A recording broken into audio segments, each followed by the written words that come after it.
connecting with God, with one another, and with His Word, and we need it all. It's essential. So with that, I'm not going to take too much. I'm definitely not preaching, not bringing a message, but I want to interview a couple people actually, just about what Heather was saying is like it's essential that we gather. We are not here out of rebellion. We are not here out of rebellion, but we're out of a need of God and of obedience to God. And Heather and myself are here to see people succeed. And from what I've heard, our church is doing so good and we have not shut down at all. We don't plan to. And if we did lose we'll go somewhere. We'll build a barn like fast too.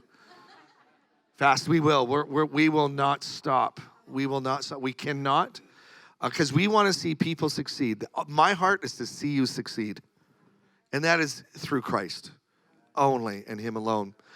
So I want to, and I actually interviewed a couple people a few weeks ago. We didn't have the recording, so I'm going to call just on a couple people and who that I touched base with before. One of the ones is Kim, and I'm going to put Kim on the. She didn't know again. I don't like to tell people, and just But Kim, can you come up here just quickly? Kim. So, yeah, Kim is now actually helping with the Children's Church, which tomorrow it's Sunday at 3. But Kim just recently came to us, and I'm just gonna ask you a few questions, but. So what led you here to the Harvest? God. And when was that? About 5 weeks ago. 5 weeks. Someone invited you? Yes. Okay. So what was your experience with God and with church before that? I knew God. I was spiritual. I had been born again probably about grade 7, which was a long time ago. And I had fallen off the wagon. But Since then? For a long time. Okay. Yeah, like at least 30 years. 30 years. At least. So you hadn't been to church in how long? Probably about 35 years. Okay. And so something had happened before that. You had lost your job. Yes. Why is that? Because I was going to protest, and I got fired for going to a protest. Wow. I want to ask a question. I saw you up here tonight. Yeah. What's going on? What was going on? Can you tell us? Can you share? God has really moved in my life. It was the second time that I've gotten my spouse to come, and he's really moved in his life as well. And I was really close to my grandma, and she was the one that I went to church with. And she's here. She's here. So. Wow. And so now, you're helping Lauren upstairs with the kids. Yes. I went up there last. It was a gong show. It was chaos. It was. We learned a very valuable lesson. Do not give children hot chocolate. Sugar. Yeah, so it was a chaotic gong show, and we do need help. Actually, we tell people, do not double dip. Don't come at night and then come tomorrow, because we're out of space. And we're getting pretty serious about that. We want to. But if you want to come, you can go upstairs and help children. Is that good? Yeah. Oh, absolutely. Wow, so that's awesome. Sunny, everyone, we just want to welcome Kim to the Harvest, and so thank you. Yeah. Anything else? This place is so essential. It's so essential. I need this, and I know all of you need it. Thank you, Kim. That's just awesome. Yeah. So fantastic. You know, I want to call Thomas just quickly here. Thomas, and I know we're going to. I want to get to know the people. So I want to, you know, in time. We're going to just have a few here because it. You know, I know that. Well, there's nothing on TV, but come on up here, Thomas. So how long have you been coming? 3 months. Today. So, how long have you been in church before that? Like, I've had God in my life off and on, and I come from a really broken home. I saw a lot of evil as a kid, and I got mad at God, and I thought God forsaken me because of a pastor, a priest. And I cast out God, and I just pretty much live my life accordingly. When I got here, you know, so how many years were you out of church? 30. 30 as well. Okay. When I got here, I had no idea what was in store, but I was led here on a whim. It's a whim. It was a whim. I've been coming here for 5 years, and I've always liked it here. Kelowna. And God said, this is the time. You got to come here now. And I sold my stuff, put my stuff in storage, drove across the country on my own. I had no set route, no set agenda. I saw From where? Sarnia, Ontario. Wow. And then I met John JQ. And then I went to a group. I dressed like this. I went to a business group, and on a Thursday morning, there's guys in track pants, flip-flops, shorts, and they're praying over people, and they're praying for sales. And I'm like, what is going on? And then the Holy Spirit touched my heart. A light came in me. And then I came to church, and then I got baptized, and I met some amazing people. And I'm here to serve Jesus, you, honor you.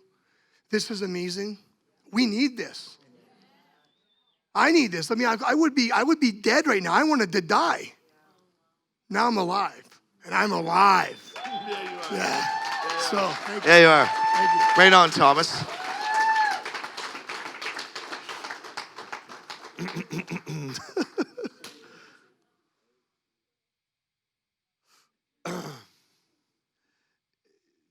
John JQ has brought, I don't know how many people here. Just like, good for you, John. Just a bunch.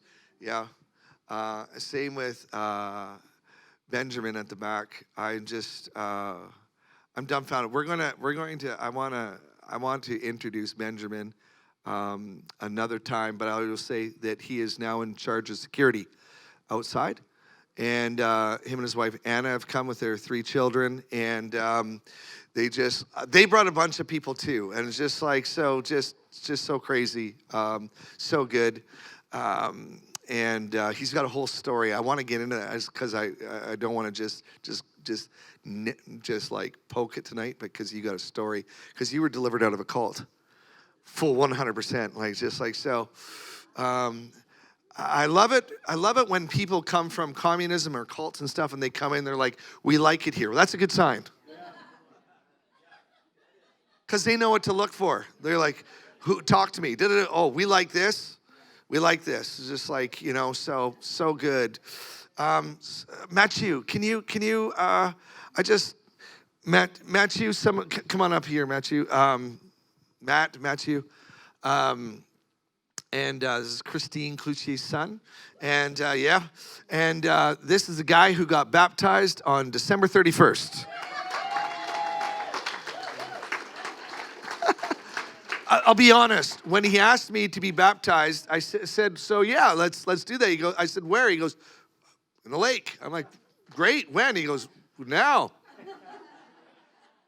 Isn't there snow outside? And it's just like, did I miss something? It's like, so he goes, "Well, you can wear a dry suit or what?" Like, I don't have one of those. So I went in, and of course, John Ashby, which is another one. You got to hear this guy's story. I just going to have to say, this guy was rescued not a whole long time ago.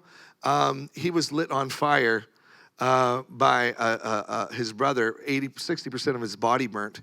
gave his life to God, didn't know who God was. When they took the bandages off 10 days later to change him, he was healed. So he's like, well, who healed me?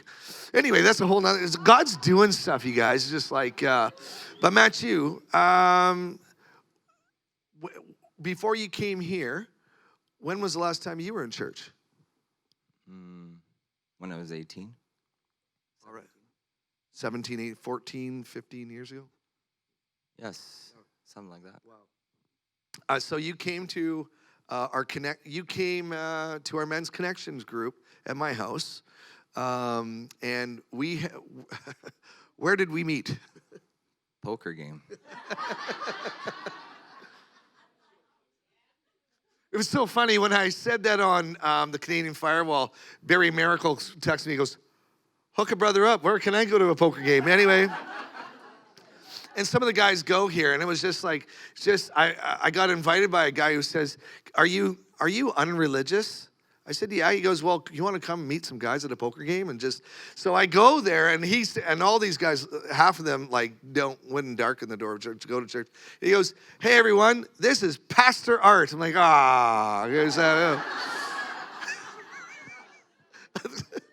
So you came to the Connections group, but what made you come to church, and how long ago was that? Honestly, I was going through some hard times with my truck.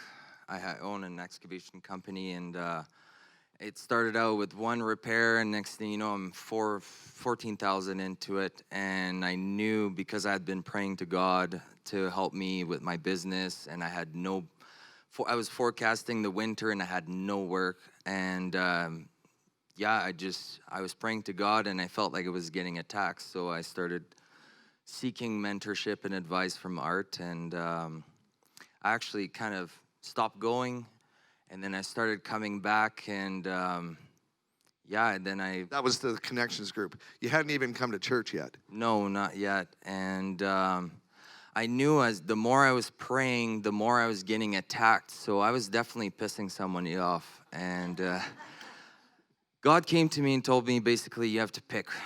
You're either going to be on my side or you're going to be against me. And so to me, that was clear that I wanted to be on God's side, not even a doubt. So I came to church, and the first time I came to church, it was about 10 minutes in, we're worshiping, and I hear "You're home." So to me, that just, hit it. It's your home. And you had, in your past, you had, there was a large bar here, right? And you had been head doorman? Yeah, I was head of security for a nightclub in town. Actually, short story, around those times, that's when we were having gang problems in Kelowna. They were coming from Vancouver trying to take over the territory, so I was forefront of a gang war and keeping people safe, and yeah. Wow. But now, you're being prepared by the Lord for something that's going to take place in Kelowna. That's right. I guess we can go back to when I was 18. I had a dream from God, and he came to my dreams, and I never remember my dreams at all. So I have two dreams I remember and very clear. The first one was like, get ready, one day I will call upon you. And I shared with my mom, and I thought, I don't know, what's this for, right? A few years later, I was 23, and I had another one. He said, be prepared. Now's not the time, but when I call upon you, you'll be part of a group of men to come fight for me. I don't think it was physically. I think it was more spiritually, but I think it's just all coming together. It's so good. So good.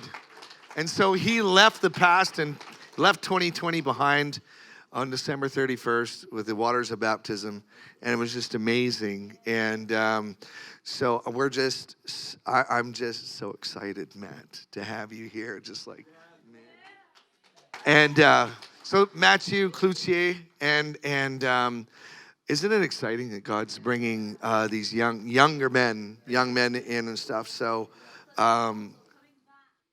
the prodigals are coming home.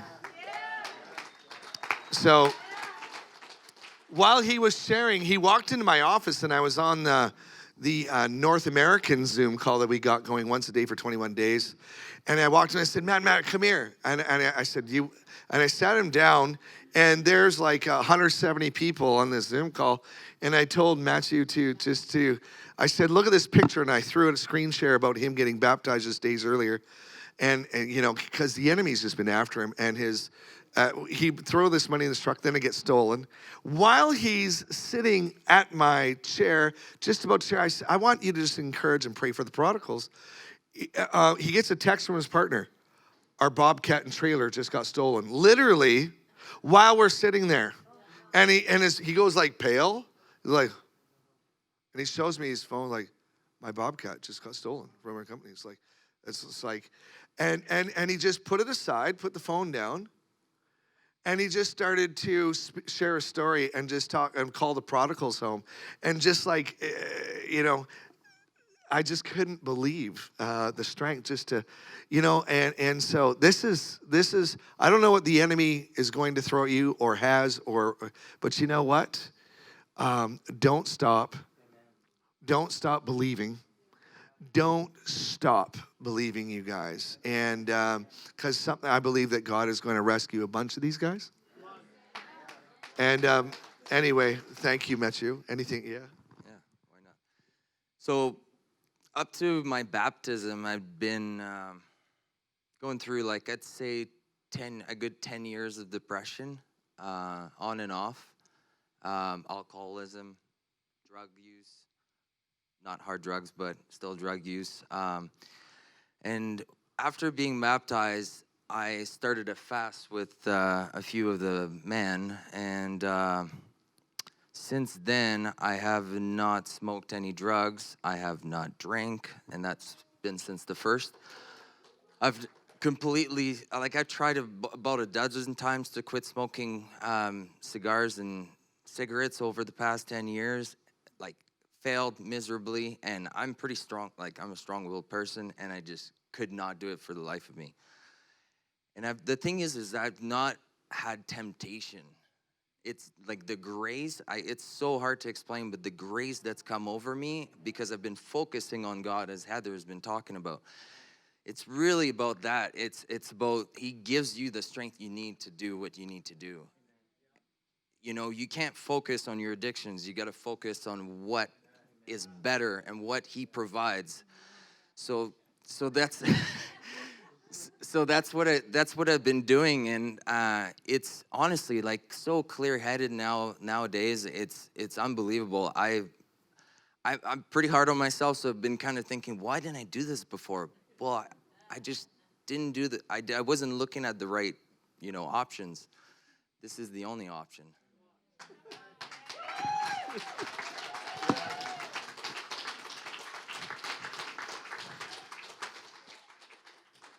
So you're smoke-free. Praise the Lord. Yeah.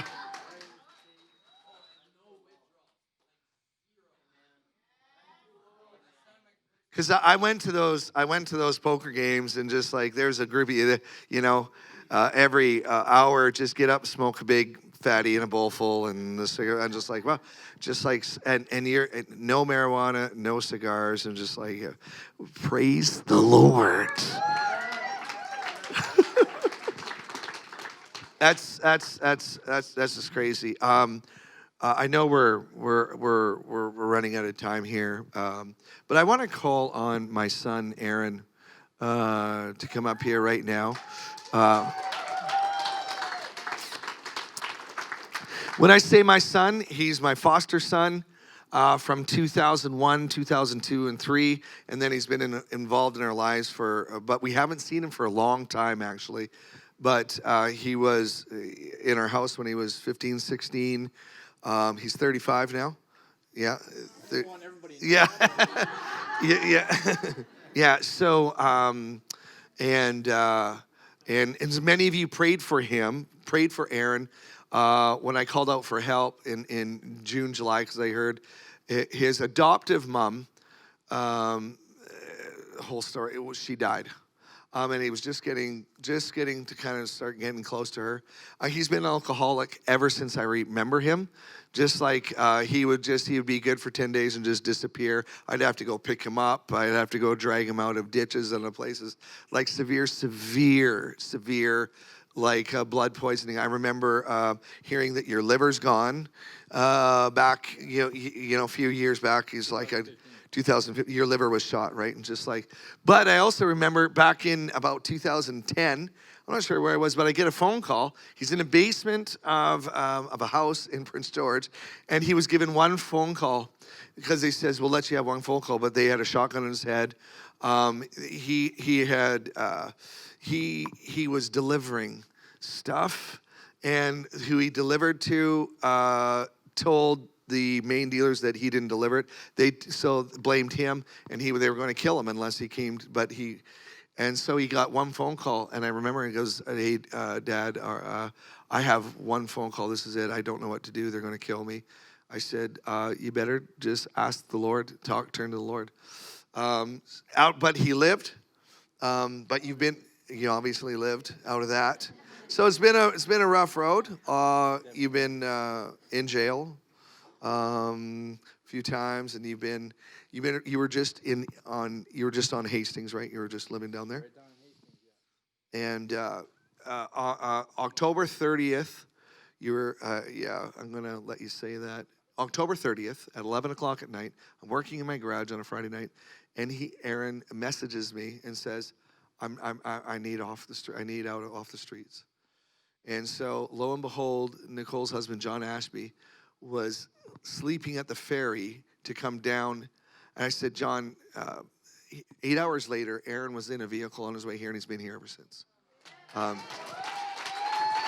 Yeah. And you had some addictions going on. What was going on when you showed up here? I was smoking heroin on Hastings Street, like bad. I had just run into some money, and I was smoking quite a bit of dope. My mother had passed away in about the end of February. In May, the beginning of May, I had quit drinking. I don't know, that goes hand in hand, I think, somehow. I didn't want to drink anymore. It was, after 20 years of drinking and not even thinking about, not quitting, I wanted to die. I was drinking not to live, I was drinking to die.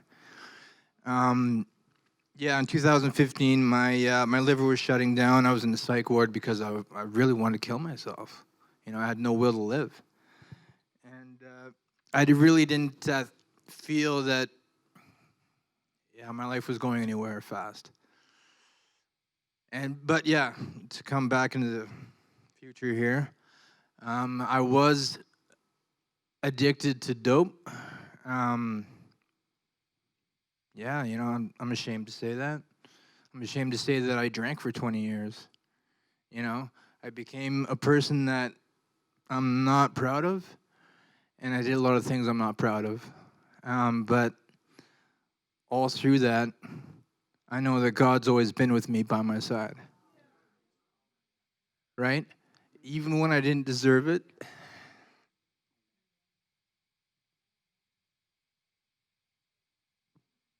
Even when I didn't deserve it, and I always felt him around. I always felt him near me or just comforting me somehow, even though I wasn't walking the way I should have been walking.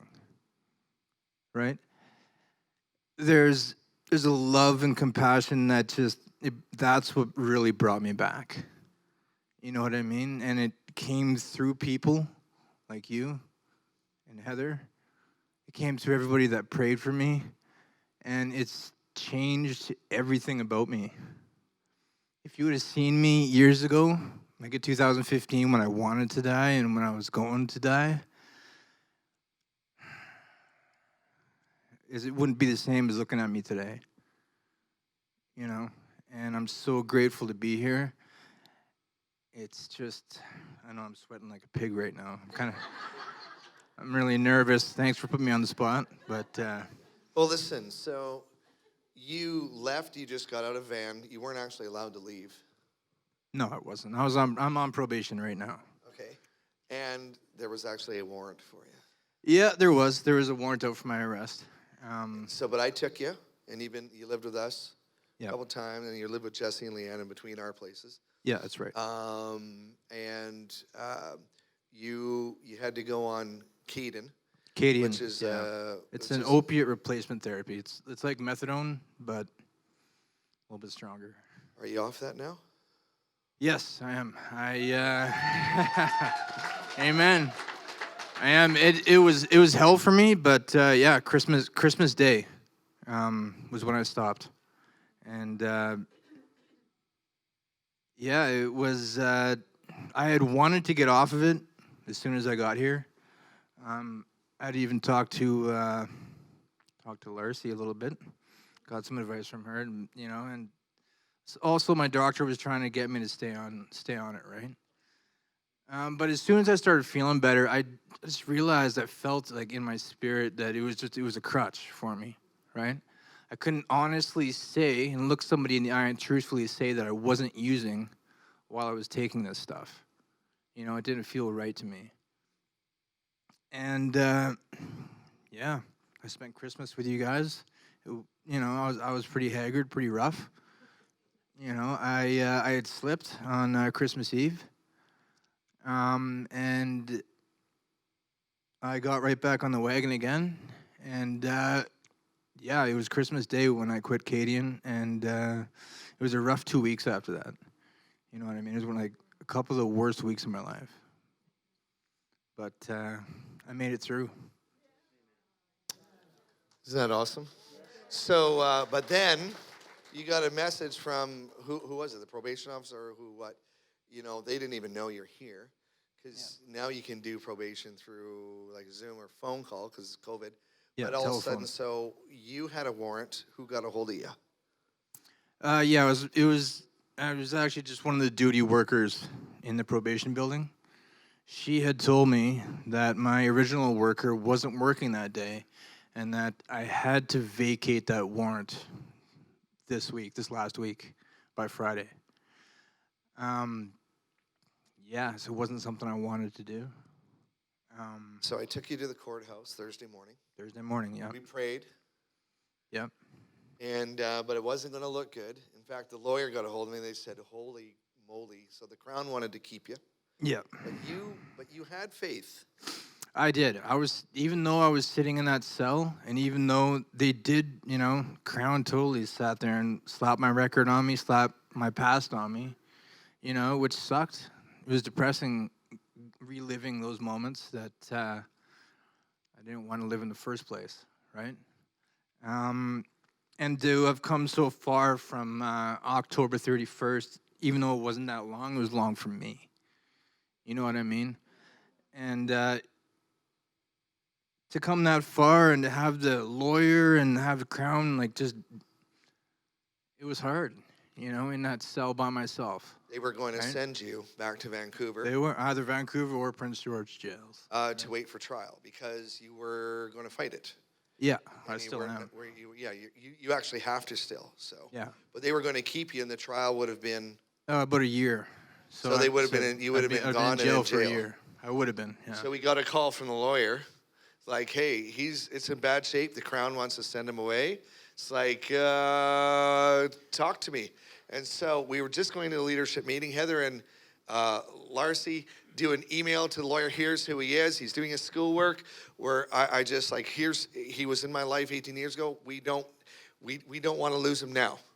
Anyway, it was just like, and then they let him out of jail. Yeah, they did. Yeah, they did. I had been praying the entire night before. Didn't get very much sleep. I was, even though I had confidence through prayer and through, talking with the Lord, there was still doubt there. The doubt never disappears. It just gets a little bit easier to deal with when you pray about it. You know what I mean? So I went there that morning, and I was confident. I was like, okay, I'm going there. I have a plan in place. I'm doing better. God's got this. even when I don't think I have it. So, yeah, God works that situation. Even in that cell, when I was being hounded by, depression, depressive thoughts, I had to push through, right? I had to believe that God would have his hand in there no matter the outcome, right? And it definitely stretched me, stretched my faith, and it made me stronger in the end, right? And so now, because when you were with us, you would come to church, but you were never really saved. All throughout the years 2000s, 2010, but something happened to you the other day. And you got to admit, so tell quickly, just in 60 seconds, tell us what happened and what you ended up saying to me just about that God can have it all now or something. You said something like that. And for the first time, I heard your language change towards God rather than just knowing about God. Is that accurate? Can you just Yeah, I had rededicated my life to God. A couple nights before, I even went to go get rid of my warrant. I had done it in private. I wasn't going to tell anybody. Well, it's just, I don't know. I don't like to gloat about things, especially about myself. here you are. Yeah, here I am. Yeah, shut up. No. Just kidding. Yeah, when I rededicated my life to God, that was the most serious thing I've ever done in my life. It wasn't half-assed, sorry for my language, but I want you to know that this is real, right? I'm not going to hold anything back. I'm pretty honest when I talk to people, right? And so, yeah, I didn't do it half-heartedly. I did it wholeheartedly this time, and something just shifted in my entire being. And like my focus, everything has, like my clarity is just, it's there again, but better. You know what I mean? I've had experiences with God, but not like this. Last night I was by myself all day yesterday. Spent the day at home doing schoolwork, stuff like that. Last night I sat there worshiping by myself, singing. I was hoping that nobody would walk in on me. I sat there worshiping by myself, singing along to these worship songs at home. And it actually got a hold of Matthew. I told him about that. And it was nice to be able to do that. And like, I'm not saying this to get any sort of recognition, right? That was me and God times, and it was healing for me, right? Sorry.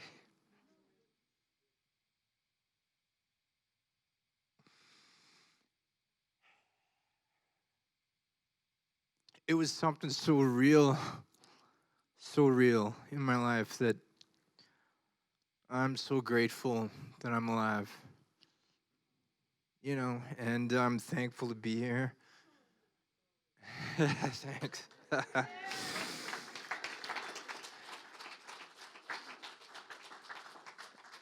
And I told myself that this year is going to be one of the best years of my life.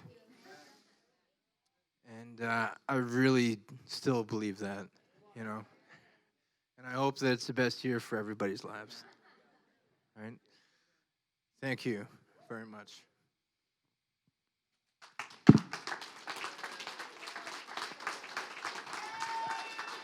Thank you for listening, everybody.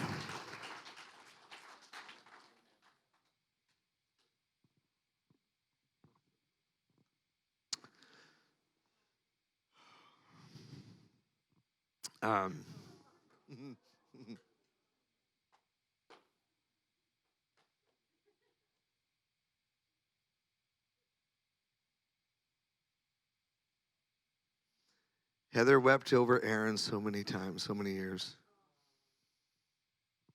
So we were foster parents for kids that the ministry said no one else will take them, and you guys,